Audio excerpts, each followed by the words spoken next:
Representation of physical quantity. बच्चों किसी physical quantity को रिप्रेजेंट करने के लिए हमें किस किस की जरूरत होती है, मतलब उसके मैग्नीट्यूड को रिप्रेजेंट करने के लिए किस किस की जरूरत पड़ती है, आइए बात करते हैं। नंबर 1, किसी भी फिजिकल क्वांटिटी का मैग्नीट्यूड को रिप्रेजेंट करने के लिए एक तो न्यूमेरिकल वैल्यू की जरूरत होती है और यूनिट की जरूरत होती है। कैसे, अच्छे समझते हैं। जैसे मास को हम लिख रहे हैं यहाँ पे फॉर एग्जांपल 10 kg। अगर मैं केवल 10 लिख दूं तो कोई मीनिंग नहीं होगा कि व्हाट इज 10 मास किसी बॉडी का 10 है तो इसका कोई मतलब नहीं है, ठीक है। तो मुझे 10 तो उसके न्यूमेरिकल वैल्यू लिखना होगा और बाद में उसकी यूनिट भी लिखना होगा, जैसे केजी लिखा है तो अब पूरी बात समझ में आ रही है कि 10 kg किसी बॉडी का मास है, ठीक है। तो किसी बॉडी के मास को रिप्रेजेंट करने के लिए यहाँ पे हमें न्यूमेरिकल वैल्यू 10 और उसकी यूनिट दोनों देना जरूरी होता है। इन एसआई सिस्टम में हमने ऐसा लिखा, ठीक है। तो यहाँ पे इस मास के न्यूमेरिकल वैल्यू तो क्या है 10 और इसकी यूनिट क्या है केजी। इसको हम अनदर यूनिट सिस्टम में अगर चेंज करना चाहते हैं, मतलब एसआई से सीजीएस में कन्वर्ट करना चाहते हैं, तो हम जानते हैं 1 kg = 1000 ग्राम, तो 10 × 1000 कर दूंगा तो ये आपके पास में मास की वैल्यू आ गई है 10,000 ग्राम, ठीक है, इन सीजीएस सिस्टम। तो अब बड़े ध्यान से देखिएगा, यहाँ पे ये एक यूनिट सिस्टम से दूसरे यूनिट सिस्टम में चेंज कर दिया, एसआई से सीजीएस में चेंज कर दिया, तो मुझे बताओ क्या न्यूमेरिकल वैल्यू चेंज हो गई क्या? जी हाँ, यहाँ तो एसआई में न्यूमेरिकल वैल्यू 10 था, यहाँ पे 10,000 हो गया है। क्या यूनिट चेंज हुई क्या? यस, केजी था, इसमें ग्राम हो गया, तो यूनिट भी चेंज हो गई। लेकिन क्या मैग्नीट्यूड चेंज हुआ क्या? मैग्नीट्यूड चेंज हुआ क्या? जी मैग्नीट्यूड चेंज नहीं हुआ। क्यों? एक बात बताइए, 10 kg बोलूं या 10,000 ग्राम बोलूं, मतलब तो एक ही है ना। कैसे, फॉर एग्जांपल हम किसी मिठाई वाली दुकान पे गए, ठीक बात है क्या? एक व्यक्ति बोलता है कि भैया जी 10 kg मिठाई तोल दीजिए, दूसरे भैया बोलते हैं उसी शॉपकीपर को कि भैया जी नहीं 10,000 ग्राम मिठाई तोल दीजिए। बताइए दोनों में लेके आ गया कौन ज्यादा है? बताइए, दोनों बराबर है भाई, ठीक है। तो यानी हम कह सकते हैं कि मैग्नीट्यूड चेंज नहीं होता है, इसका बोलो न्यूमेरिकल वैल्यू चेंज हो जाती है और यूनिट भी चेंज हो जाती है। कब? जब एक फिजिकल क्वांटिटी के मैग्नीट्यूड को एक सिस्टम से दूसरे सिस्टम में चेंज करते हैं, ठीक है। तो बच्चों हम लिख सकते हैं PQ = NU से रिप्रेजेंट करना होता है, और अभी हमने मालूम किया कि ये मैग्नीट्यूड जो NU है दैट इज कांस्टेंट, ठीक है क्या? तो NU कांस्टेंट होता है, N inversely proportional to base unit, ठीक है क्या? N न्यूमेरिकल वैल्यू है, U यूनिट सिस्टम, ठीक है, बेस यूनिट सिस्टम। तो यहाँ पे हम इस NU = कांस्टेंट को लिख सकते हैं N1 U1 = N2 U2, और ये फॉर्मूला आगे यूजफुल रहेगा।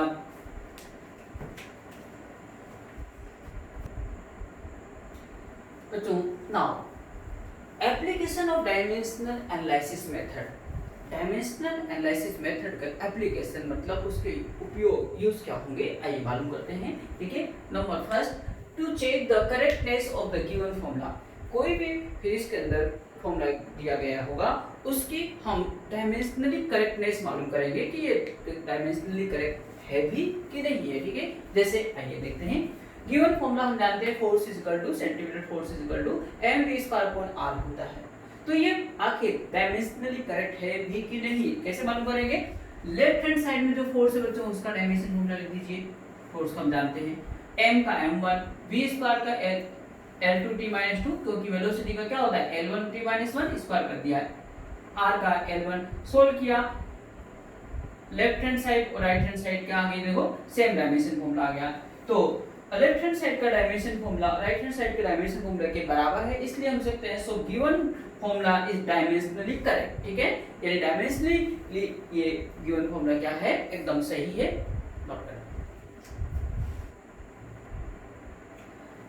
नेक्स्ट एग्जांपल देखिए बच्चों, time period of a simple pendulum हम जानते हैं t = 2π√L/g, ठीक है। तो यहाँ पे हम लेफ्ट हैंड साइड जो फिजिकल क्वांटिटी उसका dimension formula T1, 2π dimensionless होता है और L लेंथ का L1 और g एक्सेलरेशन टू ग्रेविटी का L1t-2, ठीक है। सोल्व किया, देखो लेफ्ट हैंड साइड और राइट हैंड साइड दोनों तरफ डायमेंशन फॉर्मूले क्या आ रहे हैं, सेम आ रहे हैं। So we can say given formula is dimensionally correct, ठीक है। यहाँ पे हम गिवन फॉर्मूला डायमेंशनली करेक्ट लिख रहे हैं, तो इसलिए लिख रहे हैं कि डायमेंशनली तो ये फॉर्मूला करेक्ट है। कई बार ऐसा होता है कि फिजिक्स के पॉइंट ऑफ व्यू से ये करेक्ट है भी कि नहीं, यहाँ तो फिलहाल ये फिजिक्स के पॉइंट ऑफ व्यू से भी करेक्ट है और डायमेंशनली भी करेक्ट है। और कई बार ऐसा आगे देखेंगे हम कुछ एग्जांपल में कि डायमेंशनली करेक्ट होने के बावजूद भी फिजिक्स के पॉइंट ऑफ व्यू से वो इनकरेक्ट हो सकता है, ठीक है। तो यहाँ पे काइनेटिक एनर्जी, नेक्स्ट एग्जांपल में kinetic energy is equal to half mv²। Kinetic energy का डायमेंशन फॉर्मूला वही होता है जो वर्क डन का होता है, m1L2T-2, और हाफ का कोई डायमेंशन फॉर्मूला नहीं होगा, मास का m1, वेलोसिटी का स्क्वायर यानी L2T-2, ठीक है। दोनों लेफ्ट हैंड साइड और राइट हैंड साइड दोनों का डायमेंशन फॉर्मूला क्या है, सेम है। So we can say given formula is dimensionally correct, ठीक है। नेक्स्ट एग्जांपल के लिए बात करते हैं, इसको नोट करो। नेक्स्ट एग्जांपल बच्चों देखिएगा, v = u + at, ठीक है। हम जानते हैं फर्स्ट इक्वेशन, वेलोसिटी का dimension formula L1T-1, initial velocity का भी वही होगा, a का डायमेंशन फॉर्मूला एक्सेलरेशन का L1T-2 और T1। सोल्व किया बच्चों, हम जानते हैं कि ये इसमें ऐड हो रखा है तो इनका आपस में डायमेंशन फॉर्मूला सेम होना चाहिए, ठीक है। तो L1T-1 ये सोल्व किया L1T-1 और ये भी इक्विवेलेंट टू L1T-1, मतलब left hand side equal to right hand side. So we can say given formula is dimensionally correct. ये जो फॉर्मूला है वो डायमेंशनली करेक्ट है और फिजिक्स में पॉइंट ऑफ व्यू से भी करेक्ट है, फिजिकली भी करेक्ट है, ठीक है। आइए next example, s = ut + 1/3 at² लिख दिया है, इसको चेक करते हैं। s डिस्प्लेसमेंट का L1, u L1T-1, टाइम का T1, 1/3 डायमेंशनलेस a L1T-2 और T2, ठीक है। सोल्व किया तो L1 ठीक है, देखिए left hand side equal to right hand side, ठीक है। यहाँ पे बच्चों ये गिवन फॉर्मूला तो डायमेंशनली करेक्ट है, ठीक है ना, लेकिन फिजिक्स में ऐसा कोई फॉर्मूला होता ही नहीं। सेकंड इक्वेशन हम मोशन जानते हैं अपन क्या होती है, s = ut + हाफ at² होता है। मैंने तो यहाँ पे क्या लिख रखा है बोलो, 1/3 at², दैट इज रॉन्ग। लेकिन फिजिक्स के पॉइंट ऑफ व्यू से हमने बात करी तो ये फॉर्मूला होता ही नहीं है, लेकिन डायमेंशनली हमने इसको चेक किया तो वो करेक्ट आ रहा है। तो बच्चों ऐसा हो सकता है, यहाँ पे स्पेशल नोट में आप ध्यान दीजिएगा कि ऐसा संभव है कि कोई भी गिवन फॉर्मूला डायमेंशनली तो करेक्ट हो और फिजिक्स के पॉइंट ऑफ व्यू से फिजिकली वो इनकरेक्ट हो सकता है, ठीक बात है क्या, बात समझ आई। तो कोई आपसे पूछ ले कि गिवन फॉर्मूला डायमेंशनली करेक्ट है, तो आप गारंटी मत ले लेना कि वो फिजिक्स के पॉइंट ऑफ व्यू से यानी फिजिकली वो करेक्ट होगा ही होगा, ऐसे कोई आप गारंटी मत लेना। आप कहिएगा इट मे बी और मे नॉट बी करेक्ट, ठीक बात है क्या, हो भी सकता है और नहीं भी हो सकता है, ठीक है।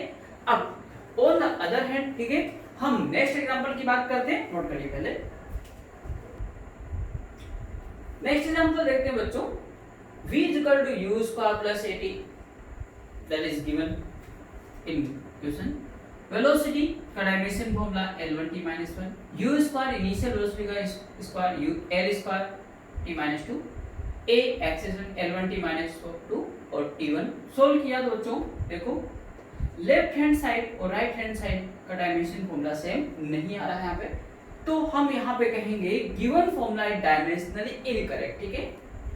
जो गिवन डायमेंशनली इनकरेक्ट होगा तो वो 100% फिजिकली भी इनकरेक्ट ही होगा, वो फिजिक्स के पॉइंट ऑफ व्यू से कभी सही नहीं हो सकता। तो यहाँ पे ध्यान देना बच्चों, डायमेंशनली इनकरेक्ट तो आप फिजिकली भी क्या लिखेंगे, इनकरेक्ट ही होगा, ठीक है। देखिए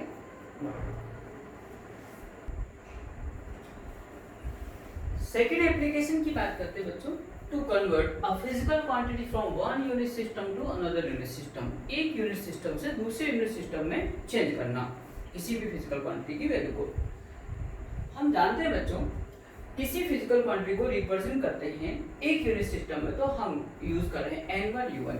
n1 का मतलब numerical value of physical quantity in first unit system, u1 का मतलब unit of physical that physical quantity in first unit system, ठीक है। जैसे मैं यहाँ पे एग्जांपल ले रहा हूँ, length is equal to 5 metre लिखा हुआ है इन एसआई सिस्टम, तो 5 तो क्या है न्यूमेरिकल वैल्यू यानी n1, मीटर इसकी यूनिट इन एसआई सिस्टम में यानी u1 ये रहा। अब इसको मैं अगर सीजीएस सिस्टम में चेंज करने जा रहा हूँ, ठीक है, दूसरे यूनिट सिस्टम में, तो देखो क्या हो जाएगा 500 सेंटीमीटर हो जाएगा। अपन जानते हैं कि 1 metre is equal to 100 centimetre. तो यहाँ पे बच्चों ये इसको मैं n1 u1 लिख देता हूँ और इसको मैं n2 u2 लिख देता हूँ। न्यूमेरिकल वैल्यू चेंज हो गई है n2, यूनिट सिस्टम भी चेंज हो गया है u2 इन सीजीएस सिस्टम। लेकिन एक बात ध्यान रखने की है, क्या यहाँ पे एक यूनिट सिस्टम से दूसरे यूनिट सिस्टम में चेंज करते हैं बच्चों तो न्यूमेरिकल वैल्यू चेंज होती है? जी हाँ होती है। यूनिट चेंज होती है। क्या उसका मैग्नीट्यूड चेंज होता है? जी नहीं, मैग्नीट्यूड चेंज नहीं होता है। क्या फिजिकल क्वांटिटी चेंज होती है?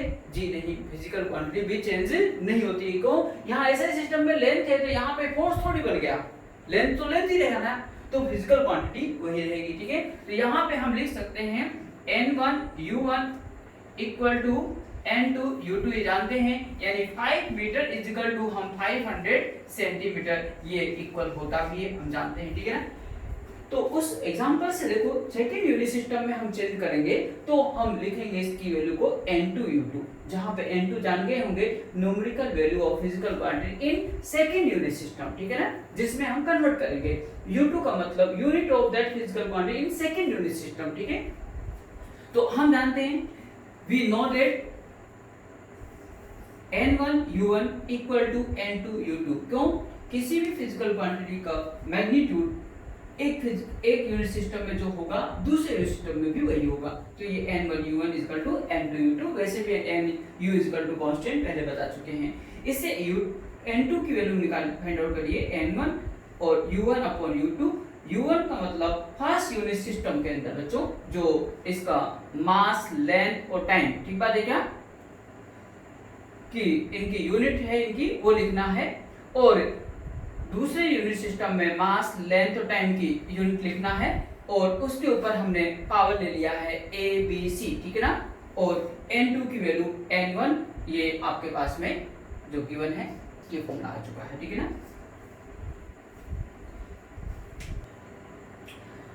तो जो अभी हमने फॉर्मूला मालूम किया था इसका अच्छा सा यूज इस क्वेश्चन में हो जाएगा। किस प्रकार से यूज करना है, आइए। कन्वर्ट 1 न्यूटन इनटू टाइम, एक न्यूटन को टाइम में कन्वर्ट कीजिए। और अपन जानते हैं न्यूटन फोर्स की यूनिट है, यानी फिजिकल क्वांटिटी क्या है, फोर्स है। न्यूटन ऐसा सिस्टम में होता है यूनिट किसका, फोर्स का, और टाइम किस में होता है, इन सीजीएस में।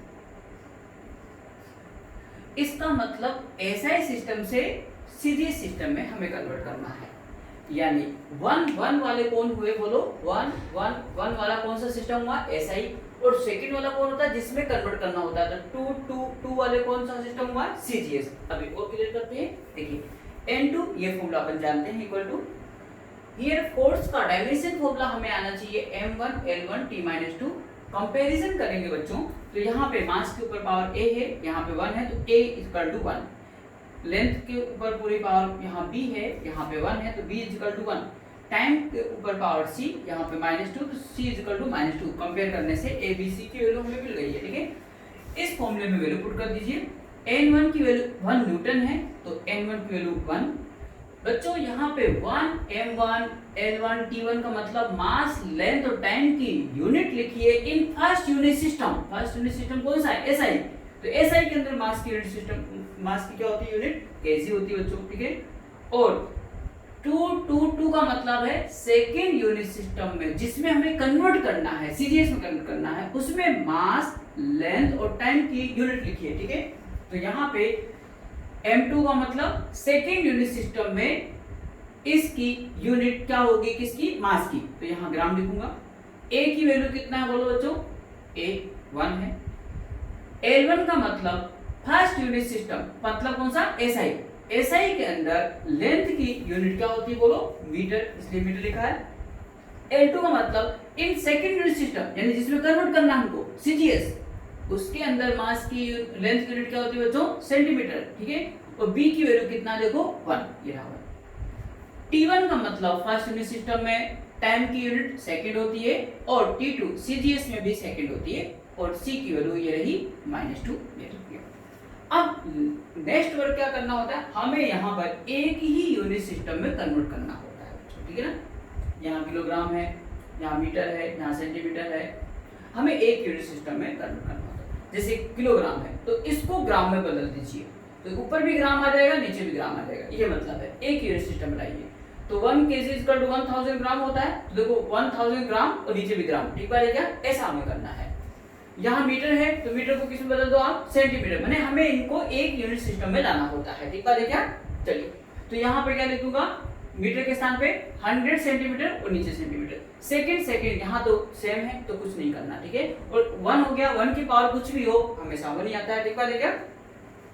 इनको सोल्व कर लिया, कैंसिल हो गए हैं, 10 की पावर 5 आ गया n2 की value. So implies 1 newton is equal to 10 raise to power 5 time.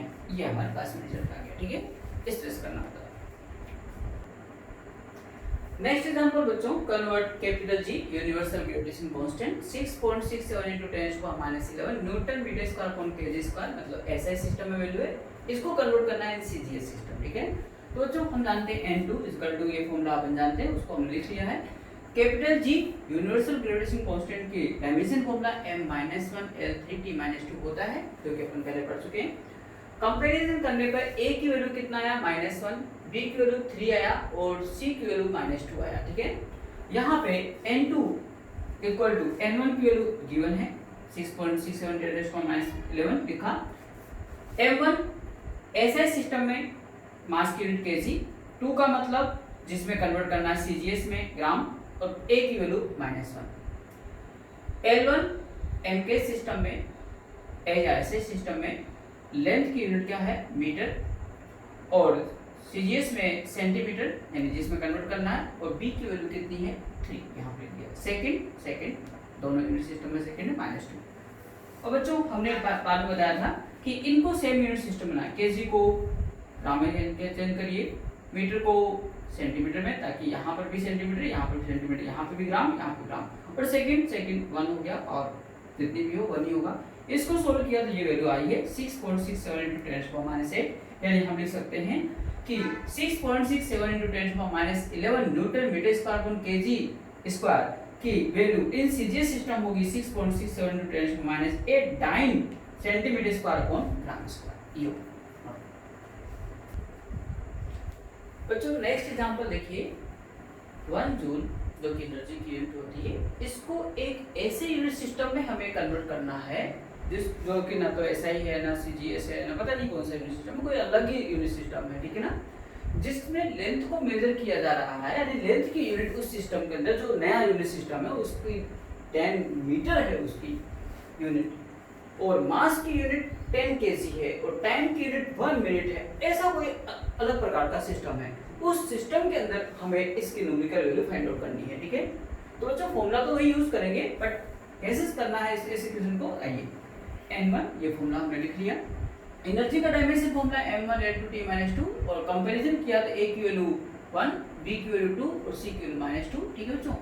अब देखिए n2 इक्वल टू n1 की वैल्यू 1, यहाँ पे m1 का मतलब है जूल, यानी SI सिस्टम, उसके अंदर क्या यूनिट होती है इसकी? kg, 1 kg लिख दिया।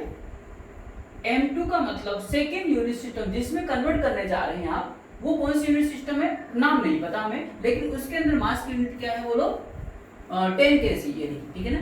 तो m2 के स्थान पे यहाँ पे 10 kg लिखना है, ठीक है ना। क्या लिखना है? 10 kg। पावर a की वैल्यू 1 जो हमने लिख दिया इनटू, अब लेंथ L1 ऐसे सिस्टम में क्या होगी? 1 मीटर। L2 यानी सेकेंड यूनिट सिस्टम जिसमें कन्वर्ट करना चाहते हैं, उसमें लेंथ की यूनिट क्या है? 10 मीटर। तो यहाँ पे L2 के स्थान पे आप क्या लिखेंगे? 10 मीटर लिखेंगे, ये 10 मीटर, ठीक है। पावर b की वैल्यू कितनी है? 2 है। और बच्चों t यहाँ पे t1 तो क्या होगा? ऐसे यूनिट सिस्टम में टाइम की क्या होती है यूनिट? सेकंड, 1 सेकंड लिखा मैंने। t2 सेकंड यूनिट सिस्टम जिसमें कन्वर्ट कर रहे हैं, उसमें टाइम की यूनिट क्या दे रखा है? 1 मिनट। 1 मिनट का मतलब है 60 सेकंड, ठीक बात है क्या? तो यहाँ पे आपको 1 मिनट यानी 60 सेकंड लिखना होगा, क्योंकि ये यूनिट सेम रखना है, ठीक है ना। इसे सोल्व किया बच्चों तो n2 की वैल्यू कितना आ रहा है? 3.6 आ रहा है, ठीक है ना। तो इस तरह से ऐसे क्वेश्चंस आ जाएं कि एक यूनिट सिस्टम को एक अलग प्रकार के यूनिट सिस्टम में कन्वर्ट करना हो तो किस तरह से करना होता है, इसमें से आपको दिखाया गया, अच्छे से नोट कर लीजिए। Thank you.